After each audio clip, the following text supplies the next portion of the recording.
Muito boa tarde a todos. Que Jesus, o Mestre amantíssimo, ampare a todos nós e nos dê a sua paz.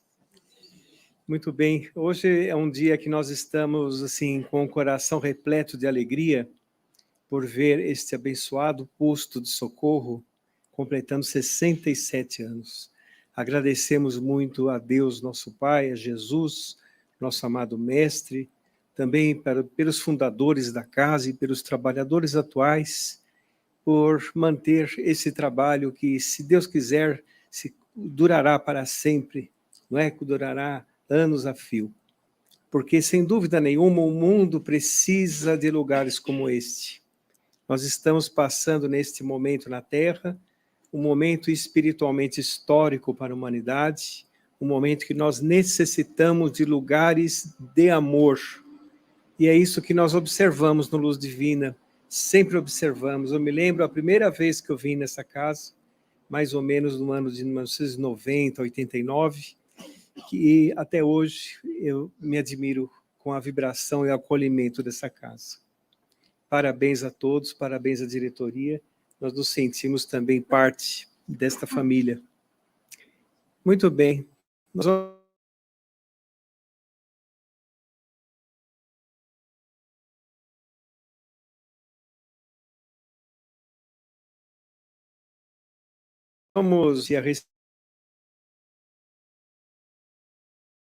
em nossa pátria, a pátria do Cruzeiro, o país escolhido por Jesus para ser o coração do mundo e a pátria do Evangelho.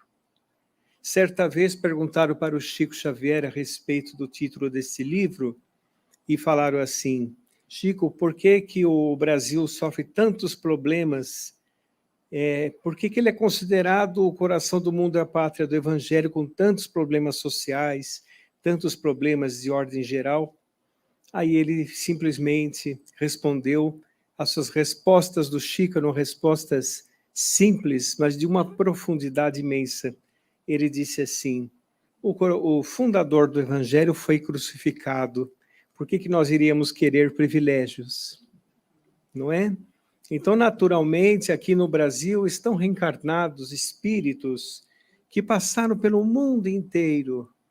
O Brasil é um país muito novo no contexto espiritual da humanidade. Quando ele foi descoberto, Michelangelo estava pintando a Capela Sistina. O Brasil é muito novo e, naturalmente, ele tem uma característica de ser o povo mais espiritualizado e o povo acolhedor, mas também o Brasil é o hospital do mundo. Todos aqueles que em seus países, por exemplo, na Europa, a Europa é socialmente equilibrada. Claro que faltam muitas coisas ainda, principalmente espiritualmente, né? Mas a sociedade, de um modo geral, funciona, não é? Mas para chegar a este ponto, se nós pegarmos um livro de história, vamos ver quantas guerras, rumores de guerras, revoluções, tumultos que teve. E os provocadores disso estão aqui reencarnados na pátria do Cruzeiro. Por isso que ser brasileiro é um desafio, não é? Nós estamos aqui realmente em um lugar especial, espiritualmente falando. Mas Allan Kardec, quando trouxe a codificação para nós, quando fez a codificação, caldeou as informações, selecionou-as, deu um caráter didático à codificação espírita, sendo um participante da equipe da codificação, equipe dos espíritos, ele encarnado, queria trazer o Consolador prometido por Jesus. Então vamos entender que o Espiritismo é uma promessa do Cristo para os seres humanos. Porque a revelação espírita, nós sabemos que ela não é uma religião convencional, né, como todas as religiões. Ela é uma revelação. E a revelação tem suas características. Uma delas é o seu compromisso com a verdade. Uma revelação nunca altera uma revelação anterior, mas acrescenta mais informações para se adaptar à época que o homem está vivendo. Uma outra característica de uma revelação, que essa palavra revelação vem do verbo revelare, do latim, que significa retirar o véu, não é? Ou seja, trazer mais informações. Uma outra característica é o caráter universalista. Kardec se preocupou muito com isso, onde as revelações trazidas pelos espíritos não deveriam vir de um único lugar ou de somente um médium. Deveria vir de várias situações, através de vários médiuns em vários lugares, para se caracterizar o caráter universalista, para que pudesse ser falado, refletido em todos os lugares do mundo, independente de cor, de credo, de raça. Então, é o caráter universalista que traz segurança à doutrina espírita. Nós sabemos que no dia 18 de abril de 1857, com o lançamento do Livro dos Espíritos, nasce ali um verdadeiro tratado sobre a vida humana. É muito mais do que um livro. O Livro dos Espíritos, ele é extremamente modificador. Quando você lê em uma determinada idade, lê daqui 10 anos, por exemplo, você encontra muitas coisas que passaram despercebidas. Então, vamos dizer que para nós espíritas, ler o Livro dos Espíritos deve ser uma constante. Estudar o Livro dos Espíritos. Porque, naturalmente, a verdade é algo que vai também junto conosco amadurecendo em nosso coração. Então, o lançamento do Livro dos Espíritos é uma época tão difícil para a humanidade, a época do materialismo, a época do materialismo dialético, materialismo mecanicista, aparece esta grande obra, esta grande revelação trazida sob os auspícios do Cristo para todos nós. Mas não foi fácil. Allan Kardec teve uma luta muito grande. Antes de falar do Espiritismo chegando à nossa pátria, vamos fazer uma pequena análise por que ele saiu de França. Porque isso é importante nós notarmos. Hoje em França, existe aproximadamente 1.500 espíritas. 990 são brasileiros, não é? Que lá estão. Pois é. Eu conheço o presidente da Federação Espírita da França e ele me disse assim, ele falou, olha, a Federação Francesa não tem sede, a sede é a sala da minha casa, lá nos reunimos. Então vejam que interessante isso, não é? Haverá de ter um motivo espiritual muito profundo para que o Espiritismo finque raízes aqui em nosso amado Brasil. Haverá de ter, assim, uma finalidade, porque nós temos aqui aproximadamente cerca de 25 milhões de espíritas catalogados, fora os simpatizantes, não é? Então, é um país que realmente abraçou a doutrina espírita. E muitos irmãos de outras crenças, quando advém um problema especificamente de ordem espiritual, muitos deles procuram o espiritismo. Depois voltam para as suas religiões. Então, a doutrina espírita está cumprindo a sua finalidade? Ela está porque ela está acima das imperfeições humanas. Muitas pessoas falam do movimento espírita ou das casas espíritas que têm muitos problemas, mas isso é natural, porque tanto um como o outro são formados de pessoas, não é? Se nós quiséssemos, por exemplo, um movimento espírita perfeito, teríamos que fundar algo com pessoas perfeitas, o que não existe ainda em nosso planeta, não é? Mas a doutrina espírita é extremamente educativa, ela é extremamente realizadora, e quando o indivíduo realmente consegue perceber a proposta da doutrina espírita, isso vai realmente engrandecê-lo de uma tal forma, vai modificar a sua existência, e ele vai encontrar motivos suficientes para modificar a si próprio. Isso é muito importante de nós observarmos. Mas Kardec enfrentou lutas muito grandes, perseguições do meio acadêmico, perseguições da imprensa, perseguições da igreja.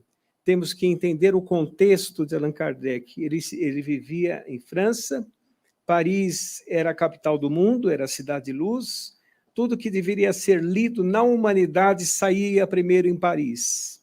Saía primeiro, era publicado primeiramente ali.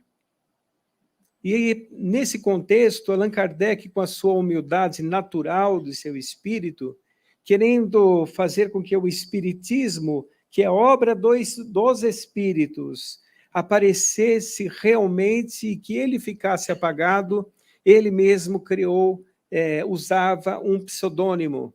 Hippolyte Léon Denisard Rivail, tão conhecido no meio acadêmico e no meio científico da Europa e do mundo, uma mente avançadíssima, utilizou-se de um pseudônimo Allan Kardec, como sendo uma das suas encarnações como sacerdote druida. Logo depois, ele percebeu o público que começava a entender o espiritismo. Qual era esse público que foi na Sociedade de Estudos Espíritas Parisiense, a primeira casa espírita da humanidade? Era um público que geralmente tinha uma cultura, era um público que tinha um pouco de condições financeiras, porque século XIX a educação era muito precária.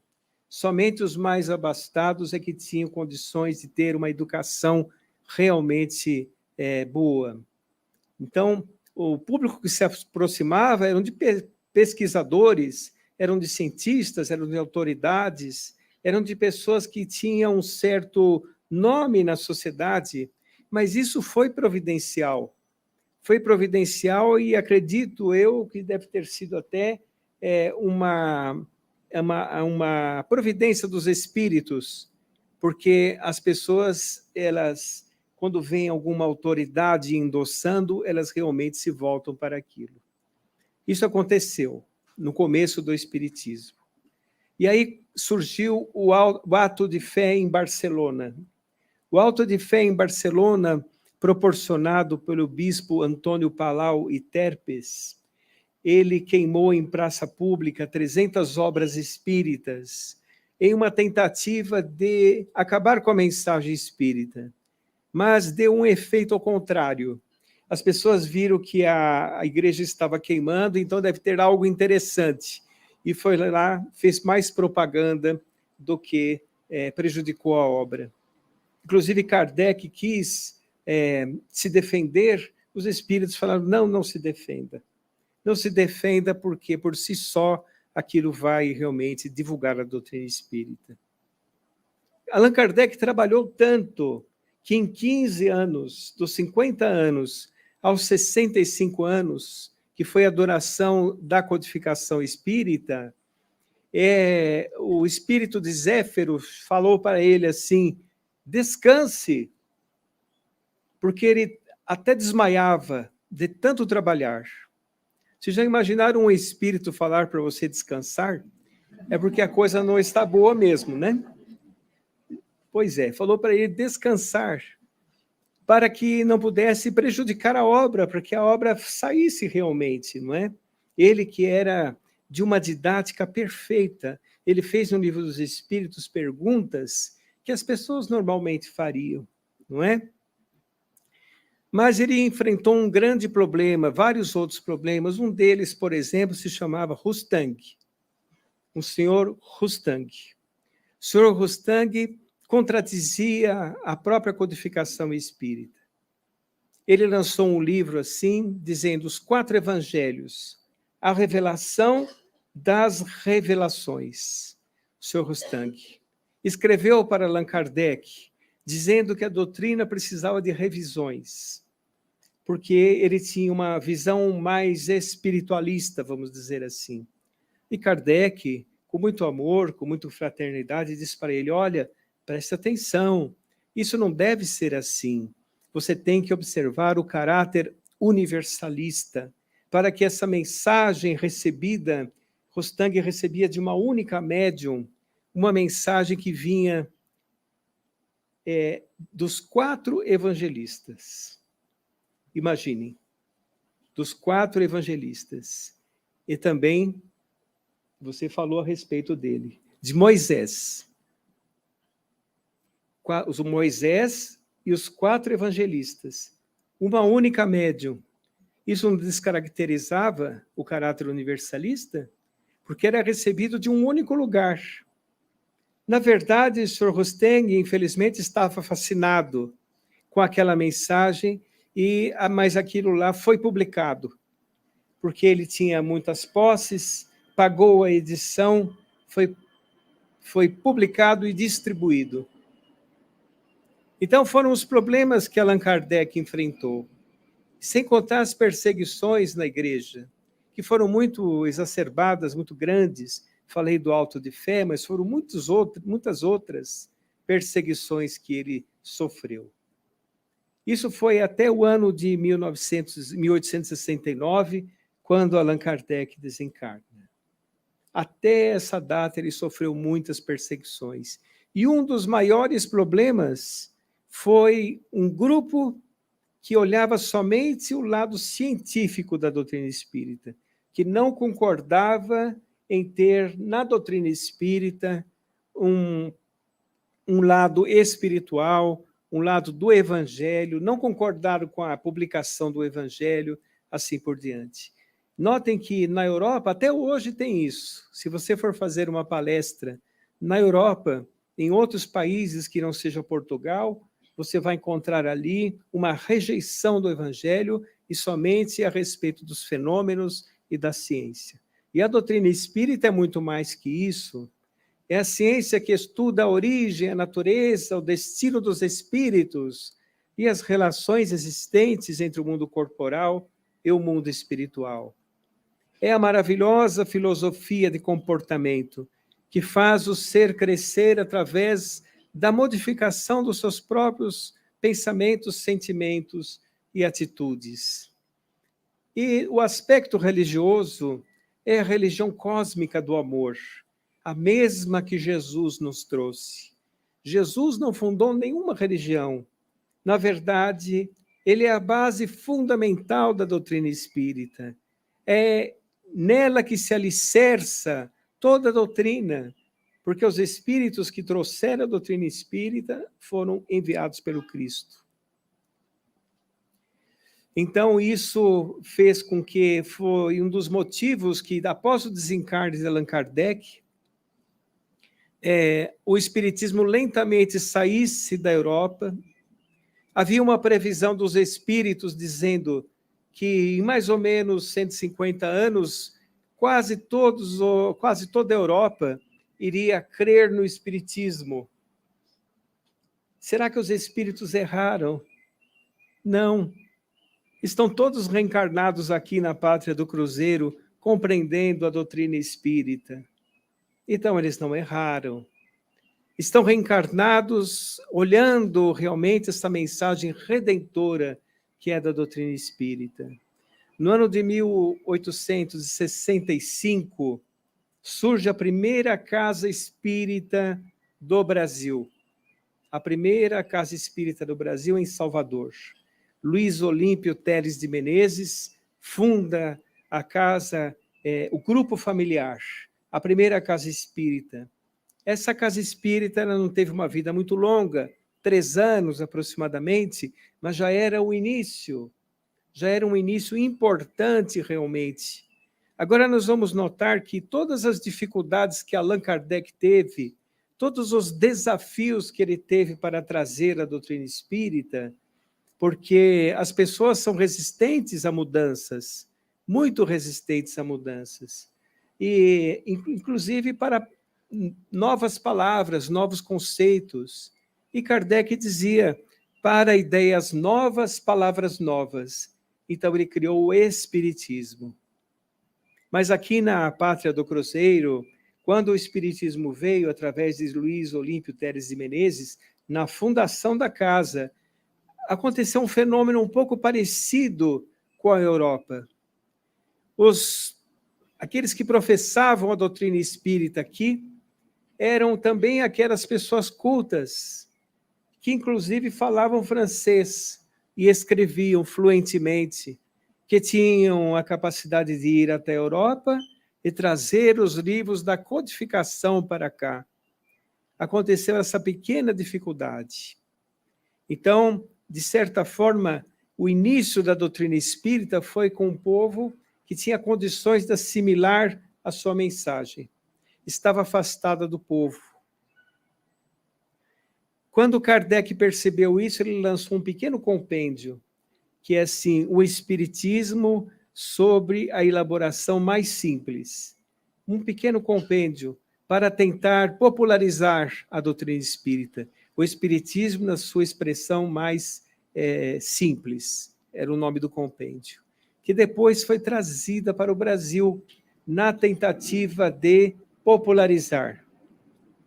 Em 1875, funda-se o Grupo Confúcio, no Rio de Janeiro, onde o professor Travassos faz a primeira tradução de todas as obras da codificação e traduz também esse pequeno compêndio.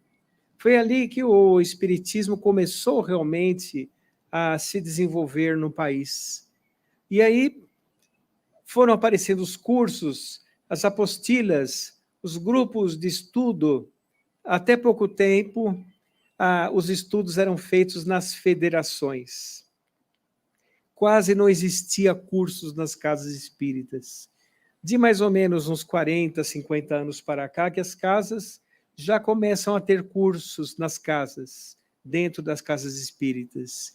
Então, o espiritismo pôde, então, se expandir. Saiu daquele povo mais elitizado, no tempo de cultura, não é? E traduziu-se as obras da doutrina espírita e fez com que esta mensagem redentora e transformadora se adentrasse também em meio ao povo. Olha que desafio imenso, não é?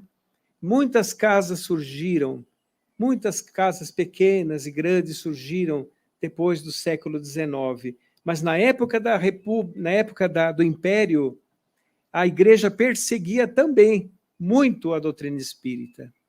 Foi quando o grupo Confúcio se reuniu e foi falar com o imperador, Dom Pedro II, que proibiu as perseguições da doutrina espírita. Foi aí também que deu um impulso, porque eram muito perseguidos, as reuniões eram secretas, eram reuniões que eram feitas às escusas, eram escondidas, não é?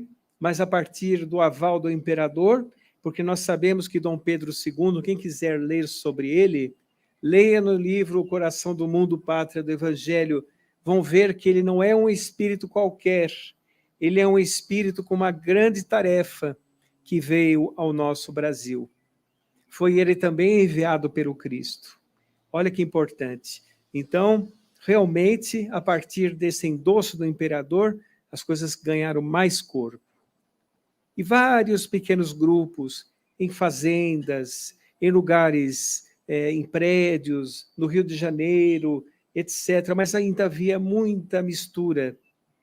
A doutrina espírita no Brasil, ela surgiu como uma luva, porque se adequava ao religiosismo do brasileiro, se adequava à maneira fraterna do brasileiro ser. Só que esse religiosismo não podia tomar mais corpo do que a razão. Ele precisa ser equilibrado com a razão para fazer parte do que é a proposta da doutrina espírita. Porque quando nós falamos do aspecto espiritual, é aquilo que comentamos. Devemos deixar de lado determinados atavismos de outras crenças. Devemos entender que o espiritismo, ele não é contemplativo, ele não é dogmático, ele não é simbolista, é uma doutrina extremamente libertadora. E quando nós percebemos isso, nós podemos entender a verdadeira finalidade da doutrina espírita. Vocês viram como foi antigo essas casas, né? O grupo Confúcio, esse primeiro grupo de Luiza Teles de Menezes. Eu mesmo tive a oportunidade de ir a uma casa espírita aqui na cidade de Eldorado, no Vale do Ribeira, uma casa espírita chamada Centro Espírita João Evangelista, fundado em 1880. Funciona, ainda funciona. Toda semana tem ali um evangelho e estudo. É interessante que ela é no meio de um bananal. Você entra numa plantação de bananas e corre pela plantação, e lá no centro da fazenda conservaram a casa espírita. É tão bonito de se ver. Eu fui lá, fiz uma prece para participar um pouco da reunião. Quando eu olho para o alto, tinha um morcego mais ou menos deste tamanho, que estava lá me olhando, tentando aprender espiritismo. Pois é. Mas olha que interessante, né? Nós estávamos ali diante de uma casa pioneira. Uma casa pioneira, 1880, imaginem. Então, esse primeiro esforço dos pioneiros do espiritismo no Brasil foi muito grande. Enfrentaram muitas coisas, tanto quanto Allan Kardec. Porque as ideias novas, elas são assim, elas surgem com muitas lutas. Então, a nossa mensagem para os espíritas neófitos, para os trabalhadores que estão iniciando também no trabalho, saiba que para chegar às flores é necessário passar pelos espinhos. Sempre. Não há nada na existência que não seja sem sacrifício. Eu, pelo menos, não acredito em nada sem um pequeno sacrifício. Quando ele não aparece, eu até pergunto, cadê você que não apareceu ainda? Não é? Mas tudo exige um esforço, exige de nós. E do ponto de vista espiritual, a mesma coisa. Imaginem, nós estamos cometendo equívocos há tanto tempo, e quando aparece uma doutrina que nos explica a justiça de Deus, explica que o nosso destino está dentro de leis imutáveis, como a lei de causa e efeito, a lei da reencarnação, isso tudo justifica os nossos passos, justifica o nosso esforço, porque tudo quanto passamos pela existência está dentro de uma programação que nós podemos suportar. Então, a doutrina movida pela razão não é fácil de se estabelecer, e não foi fácil de se estabelecer no Brasil também, porque havia uma certa resistência e uma tradição religiosa muito forte. Mas à medida que a caridade foi se estabelecendo, foi dando endosso à mensagem espírita. No início, muitas misturas, e apareceu o apóstolo Bezerra de Menezes, que tentou realmente estabelecer uma união entre os espíritas, dando uma coesão ao movimento espírita. Ele fez o que ele pôde, e numa época muito importante. Se ele não fizesse naquele momento, o espiritismo podia dispersar e nós não teríamos essa mensagem até hoje. Bendito doutor Bezerra de Menezes, que trouxe a sua razão, movida pela caridade, movido pelo sentimento de amor, que está em o Evangelho segundo o Espiritismo, explicado pela razão. Então é maravilhoso. Em 1949, o Pacto Áureo foi aquela combinação entre as federações para que houvesse uma unificação entre os espíritas, para que houvesse uma mensagem coesa, para que todos mais ou menos se dirigissem para o mesmo caminho. Não tem nada a ver com a participação das pessoas, está muito acima. O espiritismo está muito acima dos nossos sistemas falhos e imperfeitos. Nós é que temos que realmente tentar alcançar isso. Nós é que temos que realmente encontrar o nosso prumo dentro desta mensagem redentora que é o espiritismo cristão. O espiritismo é o próprio cristianismo redivivo, trazido para esta época sob os auspícios do Cristo, para que nós, por exemplo, pudéssemos entender como era o cristianismo no começo. Varando séculos de tentativas de deturpação da mensagem, vem a doutrina espírita dizer o que Jesus não podia dizer em sua época, e explicar através da lógica, da razão, da fé raciocinada e da nossa ação, dizendo que as nossas ações espirituais caminham com a meritocracia dos nossos atos. Quando nós somos merecedores em nossas ações conquistadas, nós obteremos a tão sonhada paz, a tão sonhados relampejos da verdadeira felicidade. Somente através das realizações do Espírito eterno que nós somos. Nós temos que nos reconhecer espíritos. Somos espíritos que estamos passando este curto estágio na Terra para a nossa redenção, para nosso aprimoramento, para nosso crescimento espiritual. Então, a chegada da doutrina espírita no Brasil, ela é uma providência de Jesus. Tenhamos a certeza disso e que façamos desta mensagem que está à nossa frente um bom uso, colocando de lado as nossas imperfeições e procurando observar o caráter de uma revelação tão importante quanto é a doutrina espírita.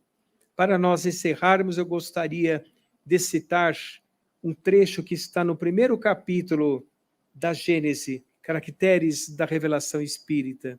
Lá diz assim: a doutrina espírita é uma revelação divina, porque provém das esferas superiores. Não foi dita por completa nem imposta crença cega. Agora a parte mais importante, mas a sua elaboração é fruto do trabalho do homem. É a nossa responsabilidade.